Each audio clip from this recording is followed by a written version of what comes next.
Good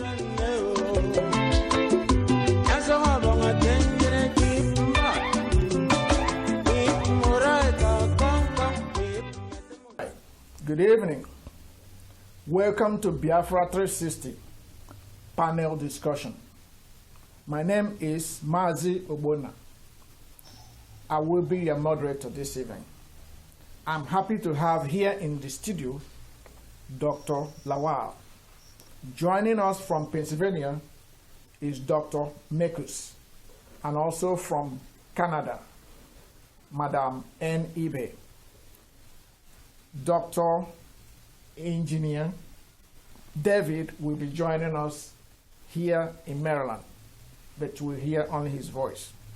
We are lucky to have all these people to help us analyze the UN Atlantic Charter, which was signed in August 14th, 1941, which gave birth to the United Nations Charter. I will start with our sister, N. Ibe from Canada. Could you please read and analyze the first clause out of the 8th clause we have in this UN Atlantic Charter? Please take it from there. Good evening, Mazi Colonel Obona Ibe. Thank you for the opportunity given to me this evening to be part of this panel made up of great men and women. So I'm going to start off this analyzing by letting us know that the Atlantic Charter was a charter that was put together in 1941 between the President of United States and the Prime Minister of United Kingdom.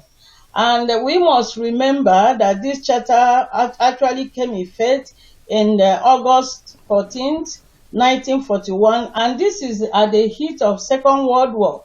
So there was a great need for them to put together something that will help to support all nations to be peaceful, maybe after the war. And I'm going to read from a great author by name David Brazier. He's the author of a book called The Auspicious Beginning of the United Nations. And I'm going to read at about the third paragraph. And this paragraph says that the Atlantic Charter was not a treaty in the formal sense between two powers, not even a formal expression of peace aims for the war. It was a promise.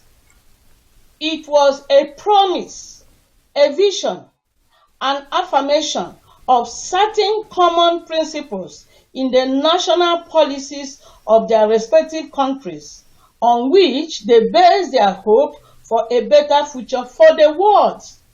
For the world. So now I'm going to read the first chapter in this Atlantic Charter. And the first chapter says, first, that countries seek no aggrandizement, territorial or others. What does this mean? I went through the dictionaries. I want to be very, very sure of what aggrandizement is all about. And it simply means somebody that is to make, to appear greater or praise highly, to embrace the power, wealth, position, or reputation of exploiting the situation to one's benefit. That is to say, this Atlantic Charter was meant that no nation in the world should try to expand their territories, either by force or by coercion. And this charter was signed in 1941. That means from 1941 till date, how have they fared in this chapter, in this particular great work that was done by great men? Biafrans, we are today struggling because Nigeria have aggrandized us. They have connived with the white people and brought us into a nation that we don't want. We don't want, because nobody was consulted through our grandparents to ask us, are we ready to be in Nigeria? And the answer is no. And if we want to know that, look at what the same author said in the 3rd paragraph of his book. He said, nation is the only hope of the world. The importance of remembering, reflecting, and recognizing this spirit of hope, freedom, and global optimism of the time should not be forgotten.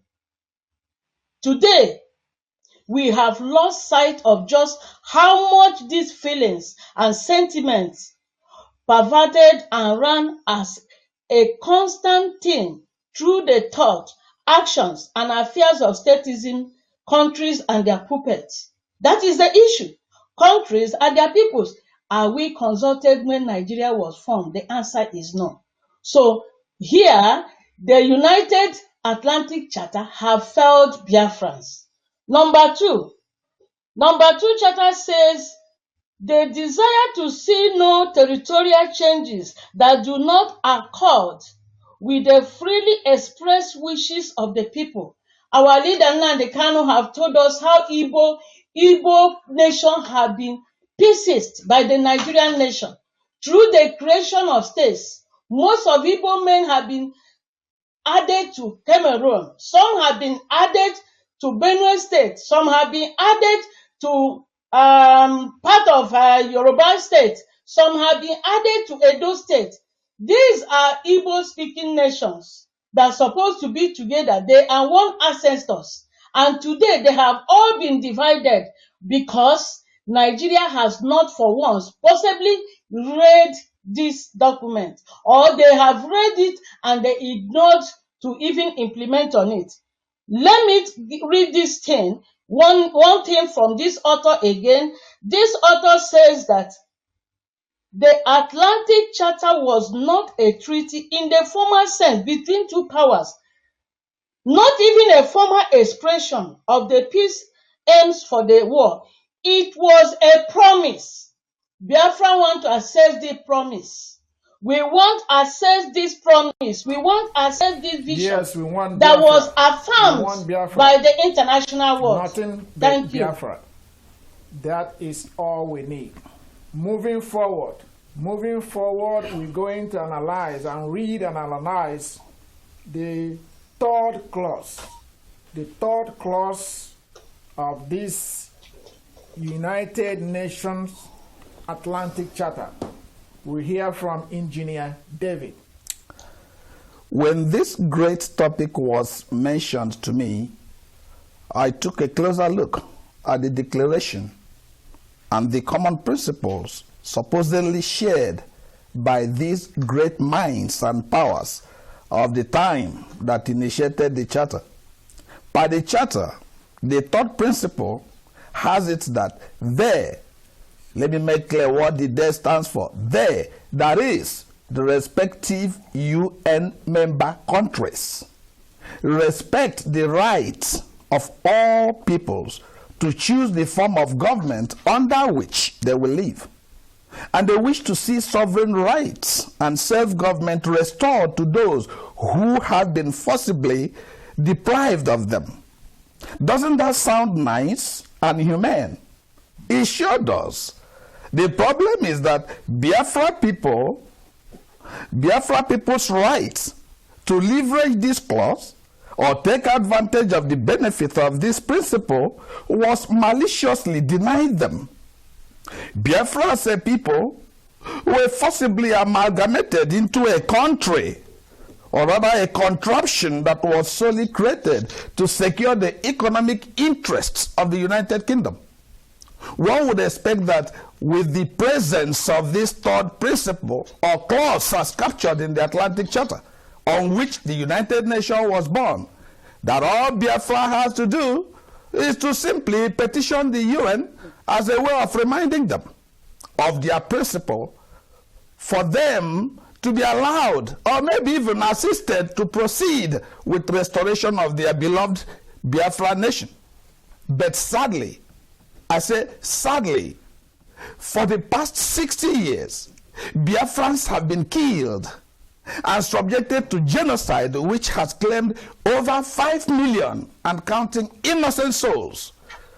just, I said, just for asking for what is clearly stated in the UN Charter and in the Atlantic Charter, the right for self-determination. Guess what? The question becomes, where is United Nations? Where are the global powers and the authorities? Where are they? Or maybe, or may I ask, is the United Nations and the Atlantic Charter meant for only the white UN member countries? Boy, I'll leave it at that at this time for now, so that others may or can continue to give their input as the Atlantic Charter is analyzed by this panel today. Thank you. That was the fourth clause in the UN Atlantic Charter. It wasn't made up. It is there. It is our right. It is the right of the Biafrans. It is the right of the Yorubas. It is the right of the Amazonians. It is the right of the black people, just like you have the same right for the white people. Why are we not being treated the same? The level of disparity here is too great. And the picture is so clear, and we should not miss it. We're going for our right, and we're going for our right until It's realized. we get our right. We're no longer going to be asking for our right, because they know, UN knows, all the white nations, they all know this is conspiracy against the black people, against us. Moving forward, I will bring in Dr. Mekus. Listen to him carefully as he reads the fourth clause from the very UN Atlantic Charter. It's there. You can Google it. We have the original copy. It wasn't doctored. It's clear. Let us have Dr. Mekus to, in few minutes, read and let us know what he understands from the fourth and the fifth clause of this UN Atlantic Charter. Thank you, the host, Mr. Bona, and the audience for this evening. This is a very emotional and pathetic, session. For too long now, the UN has, not lived up to their expectation or their own charter. They have ignored all black nations. We are all familiar with what happened in Rwanda, which is what is happening in Biafra land today. This fourth charter here clearly says they, meaning the nations, UN, will endeavor, make all effort with due respect for their existing obligations. What are their obligations, existing obligations? The ones from 1 to 3, which my colleagues have also enumerated and explained. Then to further the enjoyment by all states, not white states, not white nations, not Western nations, all states, great or small. We are more than 60 million. There are countries under 1 million.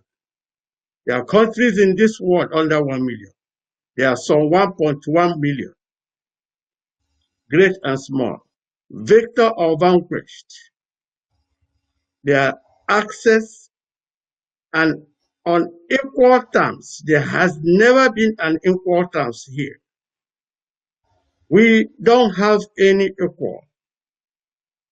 We have been marginated not just by Nigeria, aided by Britain and the UN to the trade. We don't trade on equal rights with them. They have subjected us and pushed us to be just consumers to the raw materials. We don't have access. The raw materials in our place they have taken. Have access to the raw materials of the world. which are needed for their economic prosperity. So you can see, point by point, the UN and these nations have not made a single of their own written and accepted charter signed August 1941. No respect for their existing obligations, no allowing the enjoyment of our states. They call themselves the great, and the small are marginated and enslaved. They also have used and exploited all our materials, even our human resource, by destabilizing our places and pushing us all over the world to serve as their slaves, mopping floors, cleaning the board in their nursing homes of their parents and their grandparents. The 51 says to desire to bring about the fullest collaboration between all nations. They have never desired in any way, the nations or UN, the collaboration of all nations. Rather, they have exploited, enslaved, and marginated black nations. They have given guns. No gun is manufactured anywhere in Africa, in Biafra land. Buhari and Britain have armed the huntsmen with AK-47 all over the place. That's not collaboration.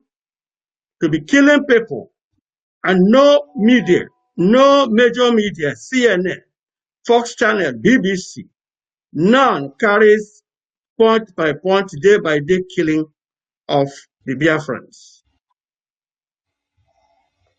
It says further that the fullest collaboration between all nations in the economic field with the object of securing for all, not for some, not for the white alone, not for the Western, for all, improved labor standards. We are slaves all over the place.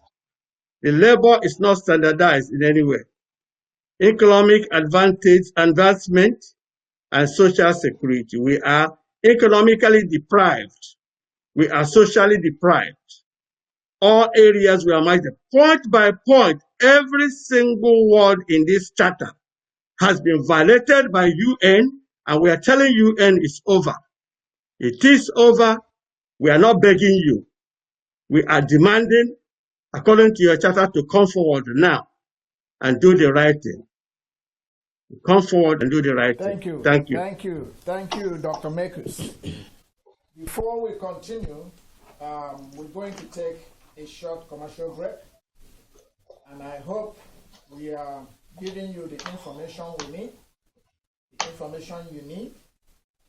And we will be right back.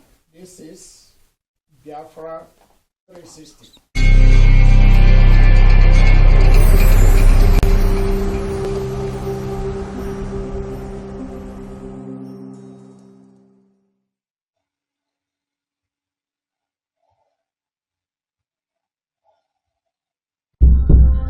There is nothing more precious in life than freedom. Your freedom is in your hands. There is nothing more precious in life than freedom. Your freedom is in your hands.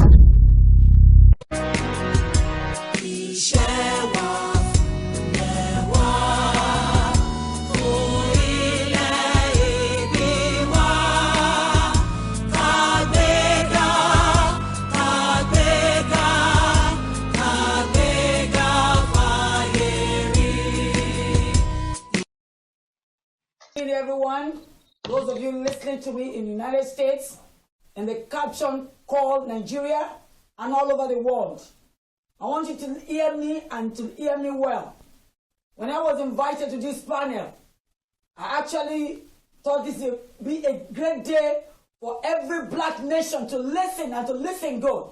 Because at the end of this panel discussion, you will realize that the United Nations Charter of August 1941 is a manipulation of the black people, of the black race, not only in the country called Nigeria, but all over the world. my colleagues in the panel have discussed the first 5 clauses of this charter. And every single one of this charter has been broken by the people we call people of great minds, by the people that we thought they have integrity, that people we thought they would stand by their words.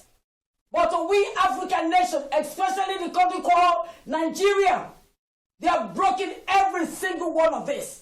Now let me tell you what the 6th clause says. It says that after the final destruction of the Nazi Germany, the tyranny of Germany, which affected the whole world, they hope to see established a peace which will afford to all nations the means of dwelling in safety within their own boundaries, and which will afford assurance that all men in all lands may live out their lives in freedom from fear and want. Let me ask you, my listeners, the Biafrans and the Yoruba people living in peace in the caption called Nigeria, are we living in safety? Are our people secured? Are the British, which happens to be one of all of the people, the proponents of this United Nations Charter, are they leaving us in peace to live in peace with our people? Have they not armed the Fulani hegemony government to kill our people? The Yoruba people is over 60 million in that contraption called Nigeria. And yes, we do not have our resources. Every resource that the Fulanis are using to build another nation in Niger, in the Chad Republic, in the Senegal Republic, they got it from the southern states. That is the Biafran states and the Yoruba states. And yet, they are killing our people one by one on a daily basis. Have they not abrogated? Have they not null and void the charter they all signed, believing that there will be peace? Is there peace in that contraption called Nigeria today? Is there any principles of human justice being upheld in that contraption called Nigeria? Do we have freely expressed opinion without being killed, without being jailed? Are my people having access to good education, to good roads, to good jobs, and to infrastructure? Like this UN chapter, make sure that they have in their own country. Or are good things only for the white people? Every resource, every raw materials that are found in Igbo land and Yoruba land have been taken away for cheap amount by these UN charters. And you expect us to keep quiet. The charter was established over 80 years ago. And this country called Nigeria has been in bondage for the past 60 years under the egregious activities of the people called the Fulani, who are not an extraction of that country initially. They came into our country from Niger, from Chad, and today they want to run our country for us. We are over 120 million, both the Yoruba and the Igbos. And the Fulanis are less than 10 million, but they are running our lives. They are stealing our resources. They are killing our children. No good roads, no education, nothing whatsoever. And you expect us to keep quiet. We are not going to keep quiet. By the same token, the 7th clause of the United Nations Charter says, which is an extension, an expansion of the 6th clause, it says that such a peace should enable all men. It didn't say the white men in the United States. It didn't say the white men in the United Kingdom. It didn't say the white men in Germany. He said all men. All men means black, red, and white. That they will traverse the ice seas and oceans without hindrance. Let me tell you, in Nigeria, the Yorubas and Igbos are not moving freely. They are being kidnapped. They are being sent to untimely grave. By who? The Fulani, who is not even an extraction of that country when the country was forcefully and manipulatively joined together. It was a marriage of no consent. They forced the so-called protectorate and the non-protectorate to be one because of ease of using our resources, ease of using some moles and some saboteurs and some traitors among us. Listen, United Nations, we will not stand for it. We are a people of a common purpose. We are a people of a common language. We are a people of a common tradition and culture. We cannot stay in the same country with Fulanis. We do not speak Fufude. Fulani do not speak Yoruba. And we cannot allow 10 million people to rule 50 million. It's never done anywhere. Britain will not allow Germany to rule them. United States will not allow British to rule them. They fought the British to the last person, and that's why they're United States. We want to be United Yoruba nation. We want to be United Biafra, and nothing's going to stop us. We're not begging you for it. We're not asking you for it. We are demanding it, and we're going to get it. And I want you to know that. That's my summation today. Yes. I would like you to follow me to read the 8th clause of this chapter. The 8th clause of this chapter. Take it slow so we understand. They believe that all nations of the world, for realistic as well as spiritual reasons, must come to abandonment of the use of force. Since no further peace can be maintained if land, sea, and air armaments continue to be employed by all nations.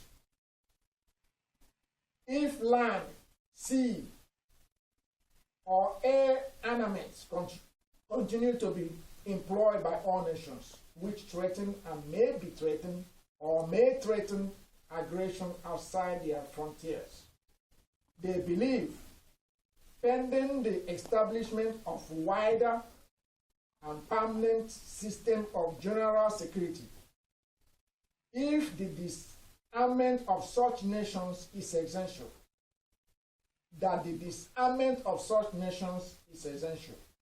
they will likely or likewise aid and encourage all practical measures which will lighten the peace-loving peoples the crushing burden of armaments. This is talking about disarming people, helping people to reduce those weapons that will continue to make the nation not governable. The importance of this document should not be understated. But today, they are arming the Boko Haram. They are arming the herdsmen.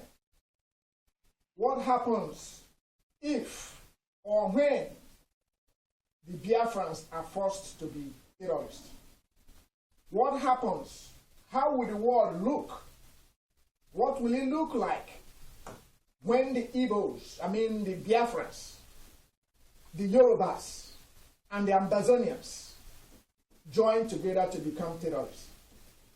If you are arming the terrorists, the Boko Haram, supporting all these Islamic terrorists, what will happen to how will the world look like? What will the world look like when all these nations turn over to become terrorists? You call them today, which they are not. There will be no peace. Let's hear what some intelligent men have to say about the Boko Haram. Their analysis by our brother engineer David. Someone tweeted here, when Boko Haram first took to violence and terrorism, the narrative advanced by the likes of John Campbell of US and Jean Hekovitz was that the US cannot afford to alienate the biggest Muslim population in Africa. And so not much was done. Recently, we have a minister in the Nigerian government who has been characterized as a terrorist himself. Someone wrote, and the name is Isa Pantami. That is the minister in question, a current and active minister. Isa Pantami did his PhD in United Kingdom. British have a very good idea of who he is. And some are saying, hey, petition UK so that Nigerian government, who is actually a lapdog for United Kingdom, will do something about it. But then look at it this way. Petitioning the UK government is a waste of time. This writer continued. Like petitioning the UK government over Buhari, who goes to London whenever he likes to chill and for medical attention. Yes, Buhari goes there all the time. And Britain, UK, they are very much aware of why he's coming there. That the man couldn't build any hospital in his own country. They have money budgeted for that. They stole the money as usual. And then Britain is not doing much about it. Instead, they are basically supervising the ongoing killing of the Southerners in Nigeria. They are. Their military commanders were there just recently to give training to the Nigerian military. Nigerian military, which basically is a combination of Boko Haram, ISIS in West Africa, and all those people. Yes, just last week they caught a couple of them when they attacked and strangely attacked the headsmen and the bandits. Some of them, I think 7, as reported, were serving military officers in Nigerian government. So it's just something very, very pathetic.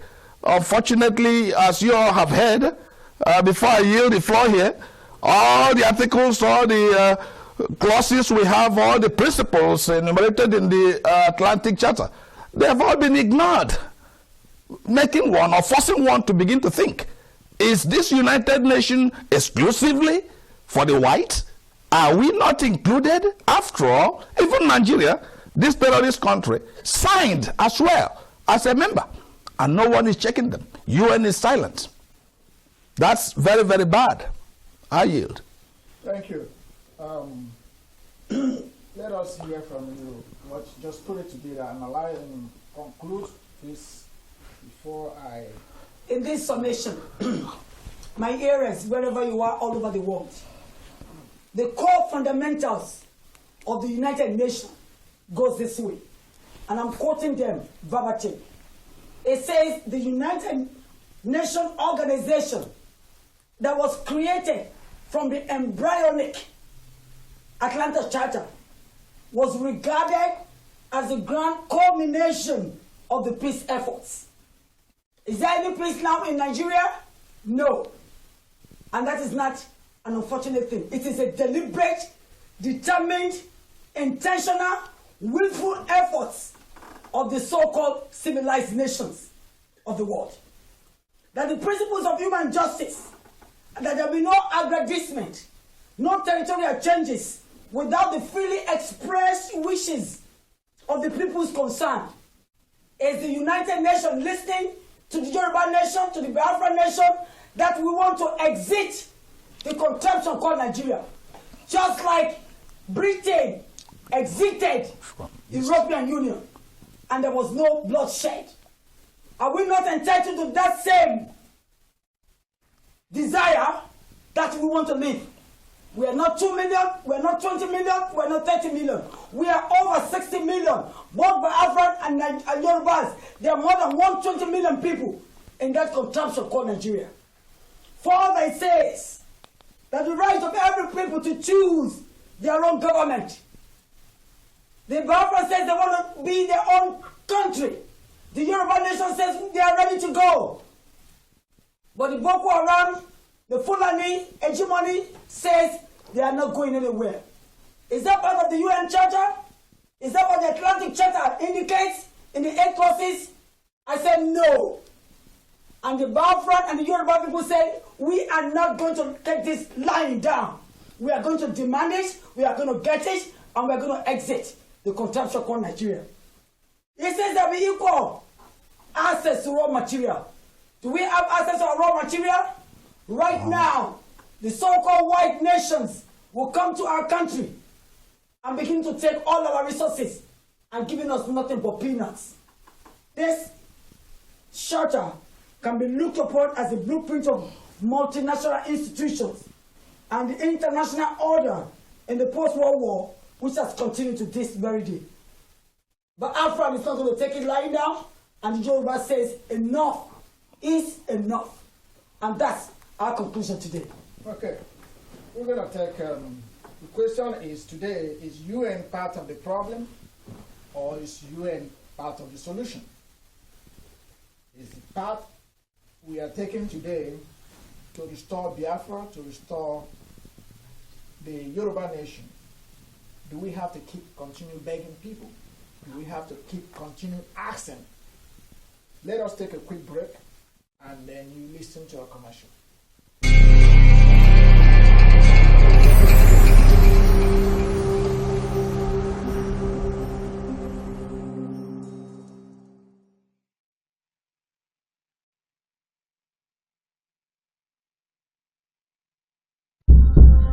There is nothing more precious in life than freedom. Your freedom is in your hands. There is nothing more precious in life than freedom. Your freedom is in your hands.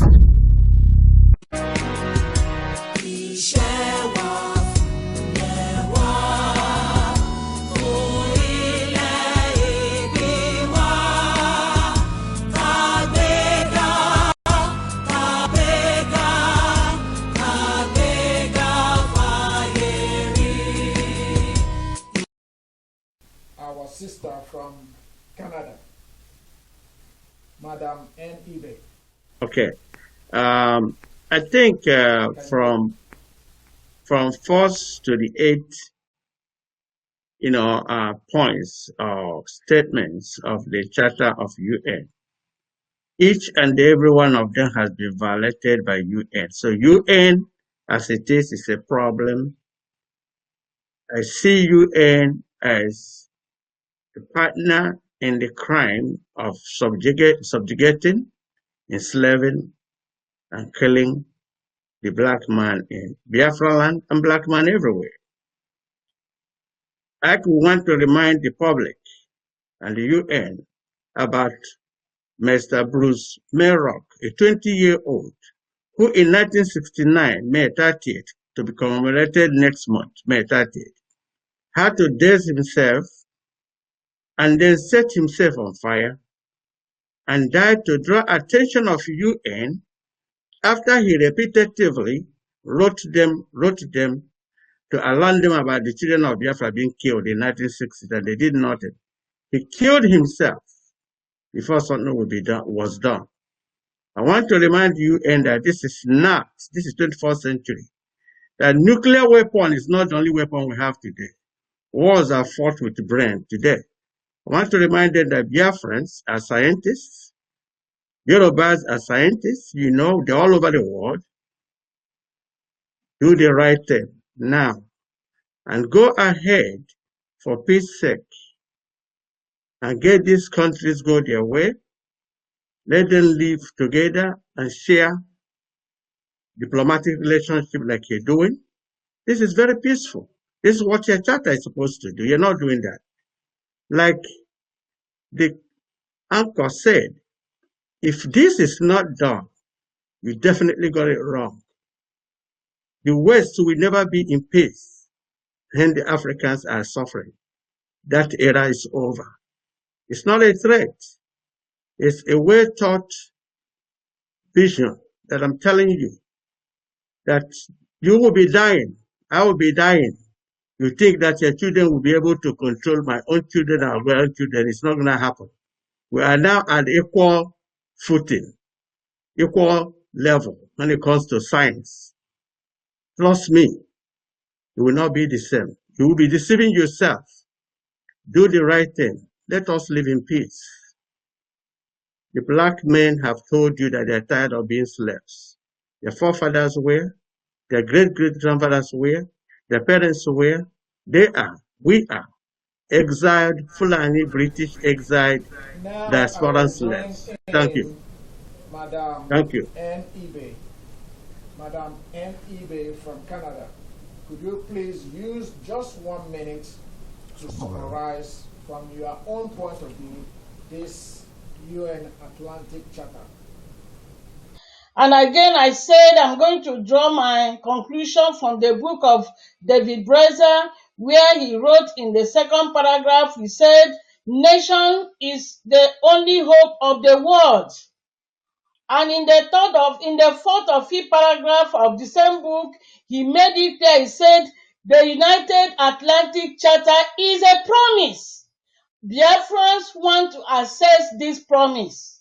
Biafrans want to be a nation, and we are going to be a hope for the world. Biafrans is a country that's situated in the southeast of Nigeria, ma'am, and we are blessed with human and material resources.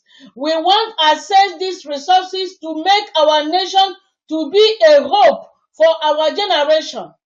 The Fulani people, they are only looking to eradicate us through the genocide in killing us all these years. And we have rediscovered ourselves, and we are saying that this can never be again. We want to be on our own. Biafra want to be on their own. According to the Atlantic Charter, it is said that this charter is a promise. We want to access the promise. We want to own it. We want to be part of the world, because nations are the only hope of the world. Thank you, the moderator. Thank you.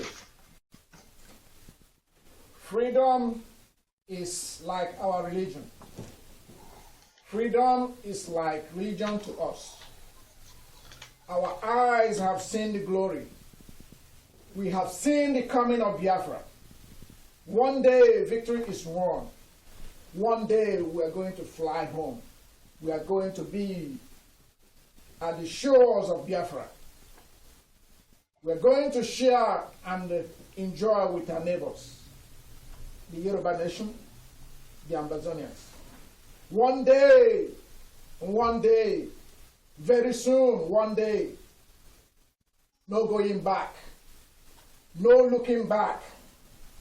One day, victory will be won. One day, victory will be won. Glory, glory, glory.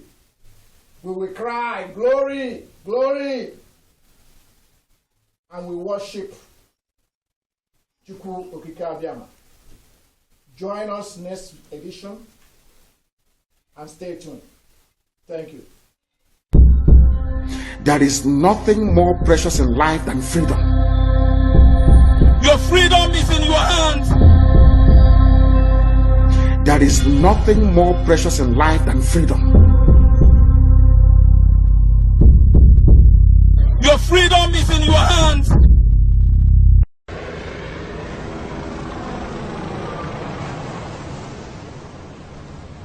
I'm John Perkins. I'm a U.S. citizen, born in the United States, raised in the United States. I'm a former economic hitman. We work very much like some of the hitmen for the mafia because we're looking for a favor later. And mafia people have done this, and gangsters have done this for ages. We just do it on a very large level with governments, with countries, huge level. And we're much more professional. We do this in many ways, but perhaps the most common is that economic hitmen will identify a country that has resources our corporations covet, like oil. And then we arrange a huge loan to that country from the World Bank or one of its sister organizations. But the money never actually goes to the country. Instead, it goes to our own corporations to build big infrastructure projects in that country. Things that benefit a few very rich people in that country, as well as our own corporations, but don't help the majority of the people who are too poor. But these people, the poor people, are left holding a huge debt, and it's so huge that they can't possibly repay it. But in the process of trying to repay it, they create a situation where they can't afford to have good health programs or educational programs. So we economic hitmen go back in and we say, listen, you owe us a lot of money, you can't pay your debts, so give us a pound of flesh. Sell your oil real cheap to our oil companies, or vote with us on the next critical United Nations vote, or send troops in support of ours to someplace in the world like Iraq. And in that way, we've really managed to create this empire. Because the fact of the matter is, we write the laws. We control the World Bank. We control the IMF. We even control the United Nations to a large degree. And so we write the laws. So the things economic hitmen are not illegal. Putting countries in huge debt and then demanding favors in return, that's not illegal. It should be. It isn't.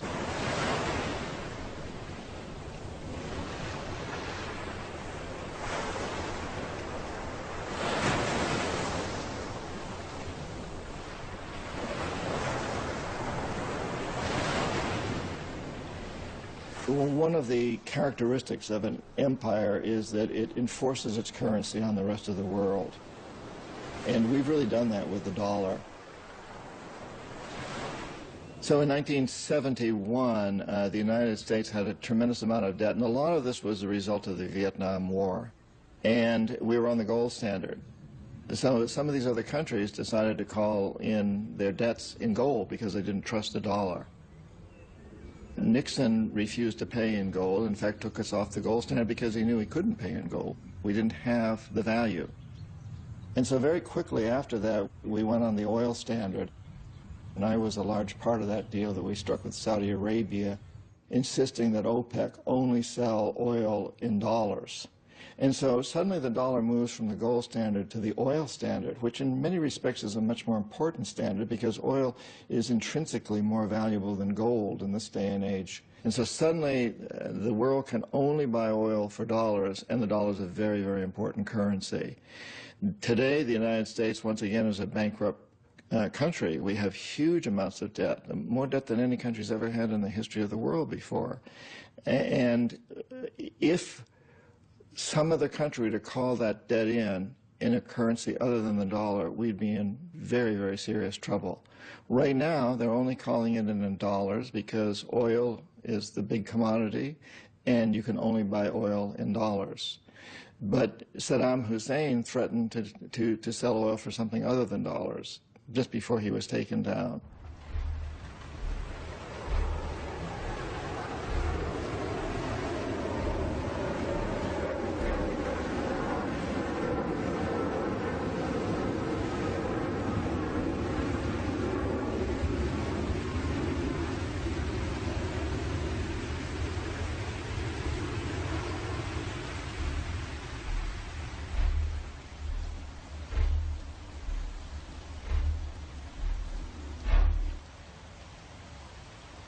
Sometimes we economic hitmen fail to corrupt leaders of other countries, as I failed with Omar Torrijos in Panama and Jaime Roldos in Ecuador.